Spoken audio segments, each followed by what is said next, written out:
one of the Team USA, the US Olympian, who is also the national figure skating champion, Alysa Liu, she visited her hometown in China for the first time during the Beijing Winter Olympics and was welcomed by her fans. However, what she and the outside world did not know was that she and her father were targeted by the CCP spying operation before going to China. So why did the CCP target them? That's the story I'm gonna share with you with a feature interview. Alysa Liu is the youngest ever national figure skating champion in the United States, having won her first championship at the age of 13. She's also the youngest woman to win 2 senior national titles at the age of 14. Now, Alysa Liu is 16 years old, and she went to the Beijing Winter Olympics as USA's youngest figure skater. She finished 7th on her Winter Olympic Games debut in the women's single competition in February. Alysa Liu and her father Arthur Liu were among the CCP spying targets that the Department of Justice alleged last week. DOJ on March 16th announced charges against 5 men accused of acting as the agents of Chinese Communist government in a series of brazen and wide-ranging schemes to stalk and harass Chinese dissidents in the United States. Arthur Liu said he and his daughter, Alysa, were included in the criminal complaint as dissident number 3 and a family member, respectively. So you may wonder who is Alysa Liu's father, Arthur Liu. Liu is currently an attorney in Oakland, California, which is across the bridge where we are.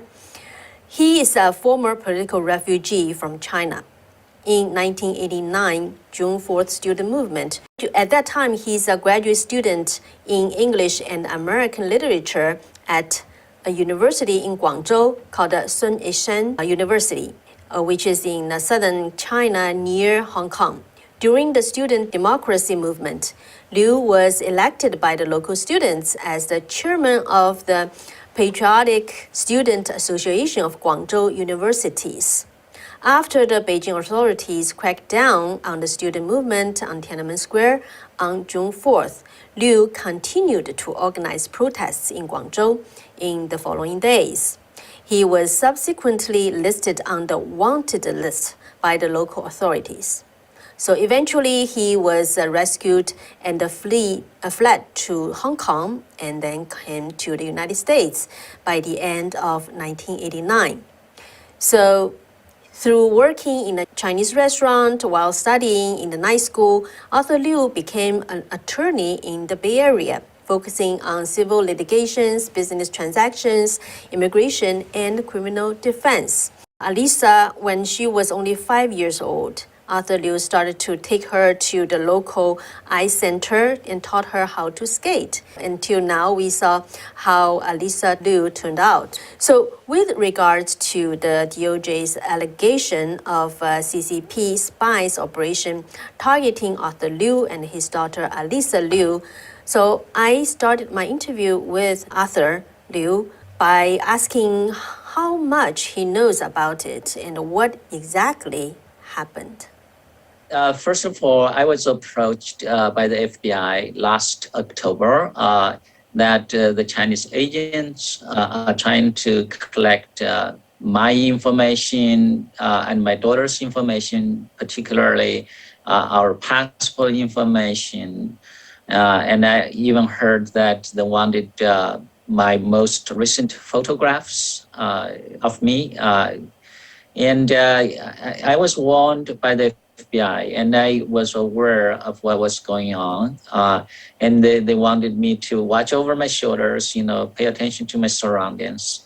So why do you think the Chinese Communist government targeted you and your daughter? The reason I think is because I participated in the organization of the protests during the democracy movement back in 1989 in China. I was subsequently wanted by the Chinese government after the Tiananmen Square massacre, and I was able to come to the United States as a political refugee. I think even after 30 some years, the Chinese government still remembers what I did back in 1989. And because my daughter is a figure skater, she has been making a lot of progress.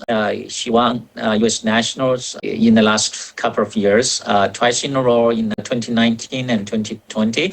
So she had a very good prospect of making Team USA in the Winter Olympic Games in Beijing.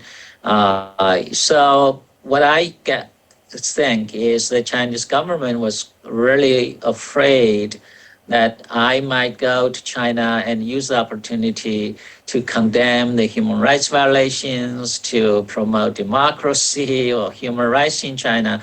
And also my daughter, like 2 or 3 years ago, she posted on her Instagram to condemn the human rights violations committed by the government on the Uyghurs in Xinjiang province. So I think the Chinese government was aware of that, even though at that time she was only 13, 14 years old. And I think they were afraid that my daughter might speak up and say stuff like that during the Olympic Games. So they were trying to have a kind of tight control of me and my daughter. That's what I think why they were doing this to us, because this is really going to the extreme to hire, investigators, to send spies to the U.S. to gather information and our passport information in the U.S. So it's wrong. Obviously, it's against international law and also against U.S. laws to spy on anybody here in the United States. Mm-hmm. Yeah, they not only send the spies from China, but also they hired like Americans, right? In your case as well. Right. They hired an American, local people to help them engage in such conduct.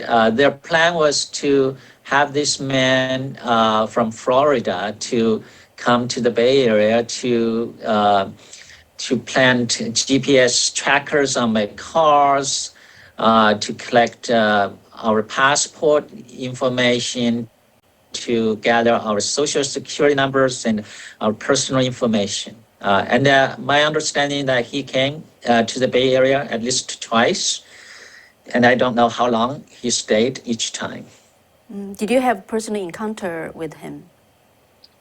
I had a personal, like over the phone. I clearly remember one day I received a phone call from somebody, sounds like a Caucasian man.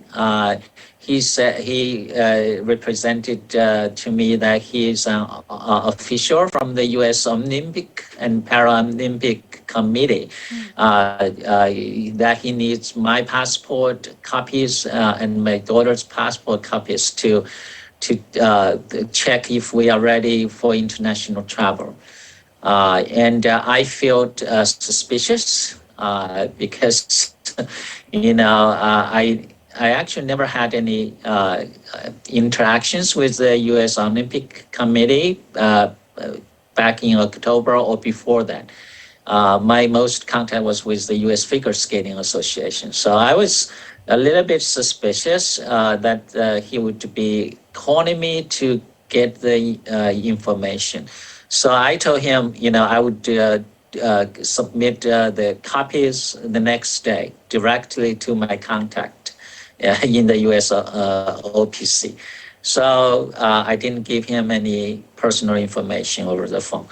But my understanding is that he actually came to the Bay Area 2 days ago when the news broke. My neighbor came over and told us that he actually saw this man at least twice lurking around my office. And I don't know what else he did to me. Their plan was to plant a GPS tracker in my vehicles. and gather my other personal information. So I may have had personal encounters with him, but I wouldn't recognize it was him or what they were doing because I'm in the open, they are in the dark. So I had no means to identify them. Right. Since the FBI warned you, advised you, so were you worried to sending, still having your daughter going to China? And did she encounter any trouble over there? I was extremely concerned about my daughter's personal safety at that time because at that time, from her past achievement, we felt that she had a very good chance of representing the United States in the Winter Olympic Games. And with the Chinese government collecting our information and going to such an extent to do this, that made me really frightened, and very concerned about her personal safety. So I talked to the FBI, of course, about that, and they pretty much assured me that she will be safe because she will be with the U.S. delegation. She will have team leaders. She will have teammates, and also there are other officials from the State Department, from the U.S. Olympic Committee. There are a lot of officials there watching over her. So, I felt pretty good about sending her there. But at the same time, of course, as her father, I'm still very worried about her safety. Yeah. Did she had any trouble over there or any suspicious, She would not really know if she was followed or if they did something to her, except there was one incident. I believe she told me there was like late night, she and another skater went to the cafeteria to get some ice cream. They couldn't sleep because that was after the free skate in the Olympic Games. So they were done. The competition was over. So they couldn't sleep, and so they went to the cafeteria. And there was a Caucasian man intentionally sitting next to them and engaged in conversations with them, even shook hands with them and invited them to go to his apartment. And my daughter got a little bit suspicious, and then they left. But then he followed them to their apartments building, so. Yeah, and I believe my daughter reported the incident to the authorities at that time, but we don't know what happened. If they had any investigation as to who that person is and what he was doing there, what his role was, But he clearly was not an American. He spoke English, and he had an accent. So he had an accent. Yeah. Wow. Okay. So now, does your daughter, now she's back and the news broke out, from the DOJ, is she aware of that right now? She is aware of what happened, and her first reaction was, "Why didn't you tell me earlier?" I said, "Well, I didn't want to scare you." Yeah. I didn't want to scare you, So she's pretty mad about what happened, But what can she do? She's only 16. Yeah. So do you ever talk to her about what Chinese Communist government did and is doing, and what they did to you back 30 some years ago? Do you ever talk to her about those things? I have told her my story. So she's aware of my background. And according to her Instagram post, she's very proud of what I did back in 1989. So she's fine with it. She supports me. Yeah, because a lot of Chinese parents may not, tell the kids who were born here, never had any knowledge about Chinese Communist Party. So sometimes their kids not really aware of those, what's really happening there, and also things are happening here as well. Yeah, she's a little bit shocked to learn, that the Chinese spies are on us, and she's really mad about it. So, from your experience, what would you like to say to our fellow Americans about what you and your daughter experienced? We first of all, we have to live our lives as we want. We should not be stopped by anybody, or threatened by anybody, or intimidated by anybody. The way, for the way of life that we enjoy in America, we enjoy the freedom of speech, freedom of association, and we have the rule of law here. That's number one. Number two, I think, you have to be aware of your surroundings and who's around you. And I'm not saying to be suspicious of everyone who approaches you, but but definitely have a second thought as to who are you dealing with.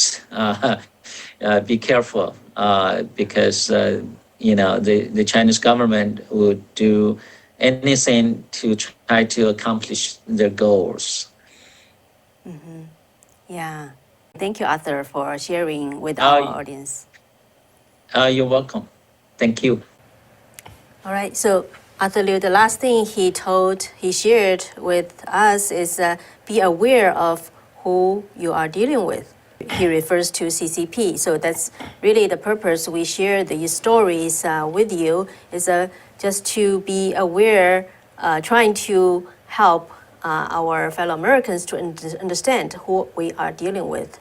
Yeah. Yeah. And one phenomenon, and this most recent DOJ charges show that Chinese government has been becoming more bold in this country, in the United States of America. They're targeting Chinese Americans that they don't like, who are dissident. They're becoming bold. They spy on them. Sometimes they even attack them, which did not happen before. U.S. is a powerful and and a proud and country with a great self-esteem.